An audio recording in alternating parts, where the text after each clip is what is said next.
Nous sommes en 1967. Le Québec est en pleine ébullition. C'est l'année de l'Expo et on assiste au début de la télévision en couleur. Quelque part à Drummondville, un opérateur de machinerie lourde s'apprête à se lancer en affaires et à écrire une page d'histoire de l'entrepreneuriat au Québec. Fils de Joseph et Bernadette, Gilles Soucy est né sur la ferme familiale à Saint-Édouard-des-Lotbinières en 1939.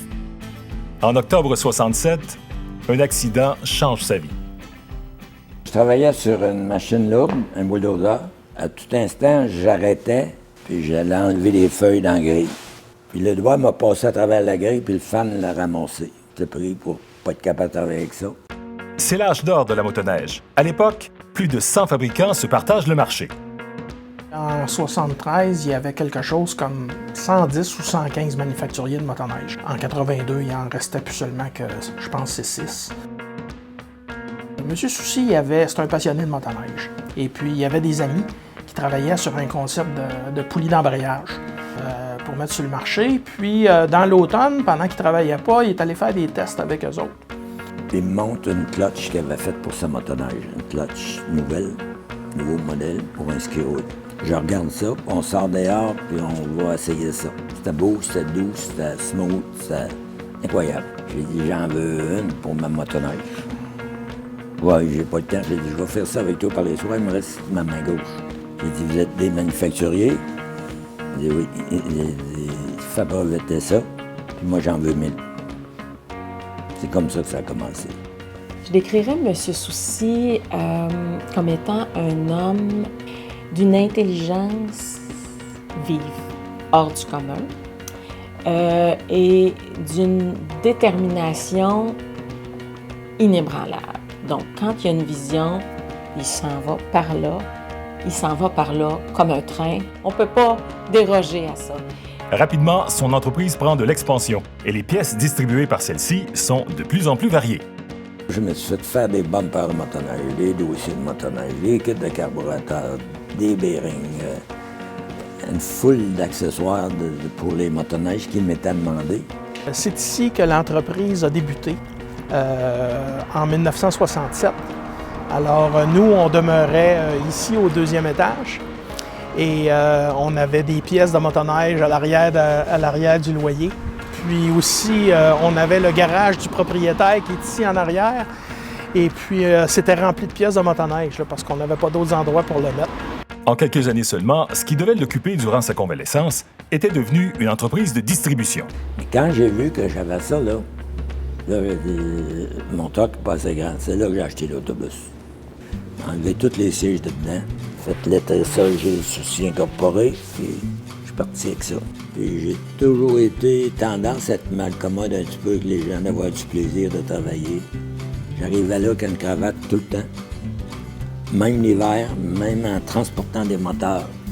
Quand les gens rentraient dans mon autobus, là, j'avais toujours un petit peu de musique, puis ils tombaient dans une ambiance, ils étaient plus chez eux, ils étaient chez nous. Là. En 1973, l'autobus et les entrepôts de M. Soucy ne suffisent plus. Il construit alors sa première bâtisse, qui héberge aujourd'hui les bureaux de Kimpex. En 1973, j'ai fait 150 pieds par 50. Puis quand j'ai fait ce bâtisse-là, je pensais en avoir pour le reste de mes jours. Là. Je trouvais ça gros, 150 pieds dans le temps, là, des sous.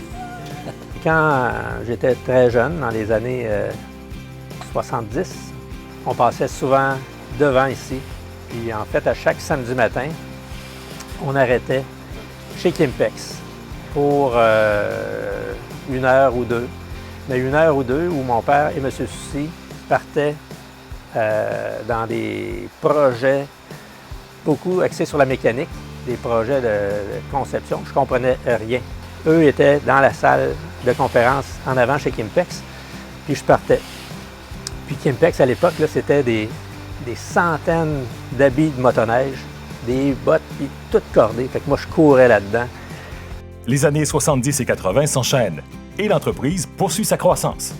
On assiste à cette époque au début de l'ère manufacturière du groupe Soucy et au premier balbutiement de la fabrication de chenilles de caoutchouc. J'ai acheté les presses de caoutchouc de Snowjet, de Bois-Ski, Snow Prince, Ski Roll, Transski. Toutes les presses pour faire des chenilles, là, qu'il y a eu avant, je les ai toutes achetées. pour avoir la presse et les moules, puis pour ne pas avoir de compétition. Les années suivantes verront le groupe Soucy se diversifier grandement. En 81, afin d'assurer un emploi 12 mois par année à ses employés, Gilles Soucy acquiert la distribution des moteurs hors-bord Suzuki. L'entreprise obtient par la suite ses premiers contrats dans le secteur industriel et de la défense. Les chenilles de caoutchouc sont alors au centre des opérations de l'entreprise.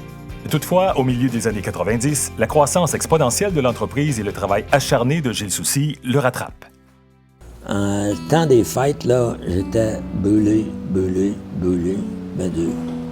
Courir à gauche, faire les achats, faire les ventes, et ci, les ça, m'occuper de toutes les usines, 3 usines, là, à faire marcher, puis j'avais pas le temps de mettre beaucoup de temps dedans, puis j'étais pas de bonne humeur après ça, parce qu'on n'était pas en contrôle avec les produits.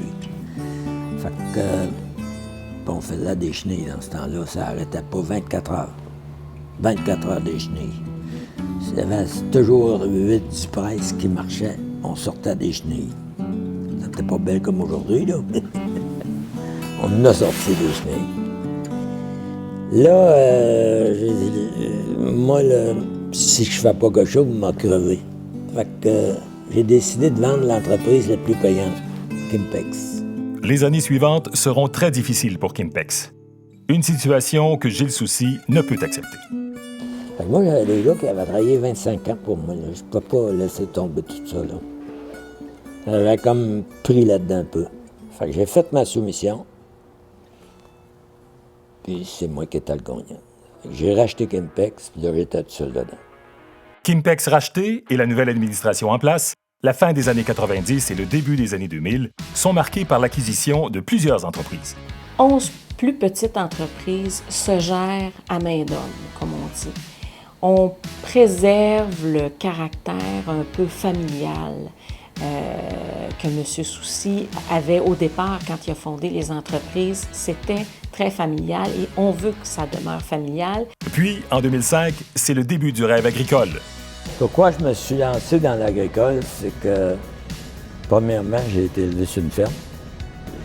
J'ai connu et j'ai aimé l'agriculture quand j'étais jeune. On était une grande famille, puis celui qui reste sur la ferme, c'est le plus jeune, normalement. Puis j'étais le 6e sur 12, donc je ne passerai pas là où je suis allé travailler ailleurs. Et pendant que l'entreprise apprivoise le marché agricole, les autres secteurs ne sont pas en reste.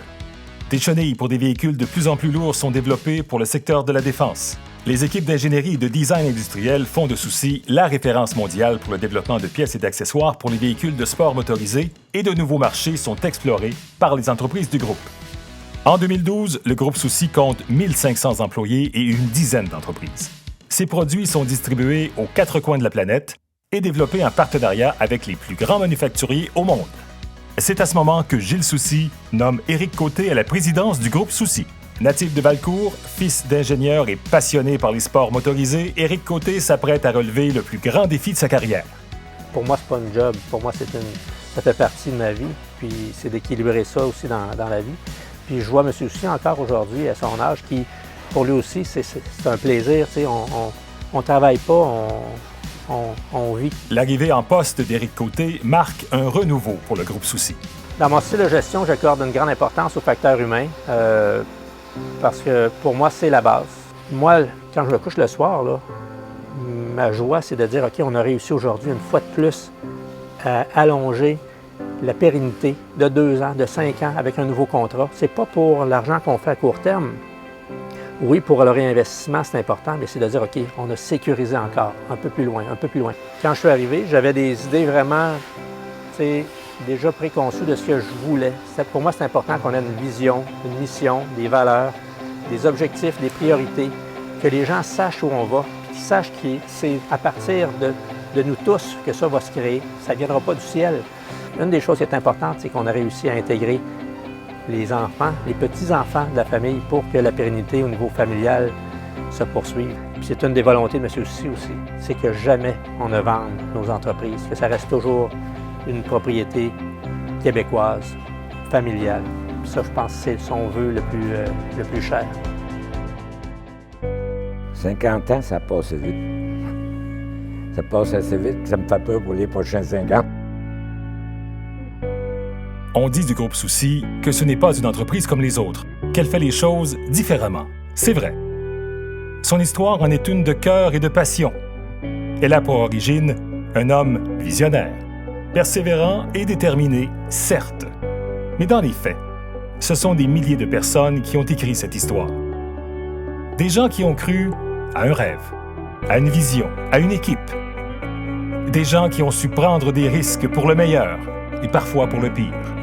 Mais surtout, l'histoire de Souci est remplie de gens passionnés et authentiques, dont le plaisir à évoluer ensemble donne au groupe Souci cette identité qui lui est propre.